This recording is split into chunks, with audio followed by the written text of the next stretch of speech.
Hi everyone. ഇന്ന് നമ്മൾ രാത്രിയിൽ ദൃശ്യം 3 കാണാൻ വേണ്ടിയിട്ട് പോവാണ്.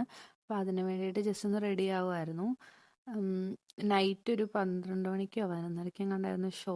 അത്യാവശ്യം ലേറ്റ് ഷോ ആയിരുന്നു.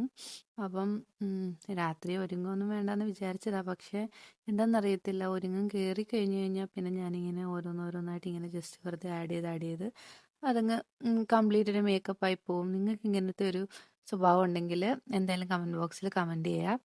അപ്പം ഞാൻ ജസ്റ്റ് ഒന്ന് മോയ്സ്ചറൈസറും അതുപോലെ തന്നെ ഒന്ന് കോമ്പാക്റ്റ് ഇടാവുന്നതായിരുന്നു വിചാരിച്ചത്. പിന്നെ ഞാൻ മൊത്തം എന്താ പറയുക കളർ കറക്റ്റ് ചെയ്ത് കോമ്പാക്ട് പൗഡർ കൺസീലർ എല്ലാം ഇട്ട് ഫുൾ മേക്കപ്പ് ആയിട്ടാണ് പോയത്. ചില സമയത്ത് ഞാനിങ്ങനെയാണ്. എന്തോ മേക്കപ്പ് എന്ന് പറഞ്ഞാൽ എനിക്കൊരു ഒരു വികാരമാണ്. അതങ്ങോട്ട് മാറ്റി നിർത്താൻ പറ്റത്തില്ല. ഞാൻ ഈ സിനിമ കാണാൻ പോകുന്ന ഈ പാതിരാത്രിക്ക് ഞാൻ എന്തിനാ ഇത്രയും മേക്കപ്പ് ചെയ്യുന്നതെന്ന് എനിക്ക് തന്നെ അറിയത്തില്ല. പക്ഷേ എന്തോ എനിവേസ് ദൃശ്യം എൻ്റെ ടൈപ്പ് ഓഫ് സിനിമയല്ല. എനിക്ക് അങ്ങനത്തെ ഇങ്ങനെ എന്താ പറയാ ഇങ്ങനെ കുറച്ച് കോംപ്ലിക്കേറ്റഡ് ആയിട്ടുള്ള സിനിമ ഒന്നും കാണുന്നത് എനിക്ക് ഇഷ്ടമല്ല. എനിക്കൊന്നെങ്കിൽ സയന്റിഫിക് ഫിക്ഷൻ അല്ലെങ്കിൽ നമ്മുടെ കോമഡി സിനിമാസ് ഹാപ്പി എൻഡിങ് അങ്ങനത്തെയൊക്കെയാണ് എനിക്കിഷ്ടം. പക്ഷേ എൻ്റെ ഹസ്ബൻഡിന് ഈ സിനിമ ഭയങ്കര ഇഷ്ടമായതുകൊണ്ട് പിന്നെ പോകാമെന്ന് വിചാരിച്ചു. പിന്നെ എനിക്കിഷ്ടമല്ലാത്ത സിനിമയൊക്കെ കാണാൻ പോകുമ്പം ഞാൻ പോപ്കോൺ തിന്നാൻ വേണ്ടിയാണ് പോകുന്നത്. നിങ്ങളും അങ്ങനെയാണെങ്കിൽ കമൻറ്റ് ഡൗൺ ചെയ്യുക. കാരണം എനിക്കിങ്ങനെ കാർട്ടൂൺ റിലേറ്റഡ് കോമഡി അതുപോലെ തന്നെ അതിരടി മൂവി എനിക്ക് ഭയങ്കര ഇഷ്ടപ്പെട്ടായിരുന്നു. ഞങ്ങൾ അതിരടി മൂവി കാണാൻ പോയപ്പോഴത്തേക്ക് ബേസിൽ ജോസഫ് ഒക്കെ തിയേറ്ററിൽ വന്നിട്ടുണ്ടായിരുന്നു.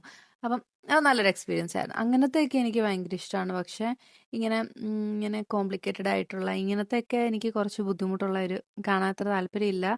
പിന്നെ ഞാൻ കാണാൻ ഇല്ല എന്നും പറഞ്ഞ് ഞാനങ്ങനെ ഫസ്റ്റ് തന്നെ മൂവിനെ ജഡ്ജ് ചെയ്യുന്നൊന്നുമില്ല. എന്താണെങ്കിലും ഒന്ന് പോയി കണ്ടു നോക്കാമെന്ന് വിചാരിച്ച് റെഡിയായി. ഈ ഒരു ഡ്രസ്സാണ് ഞാൻ ഇട്ടേക്കുന്നത്.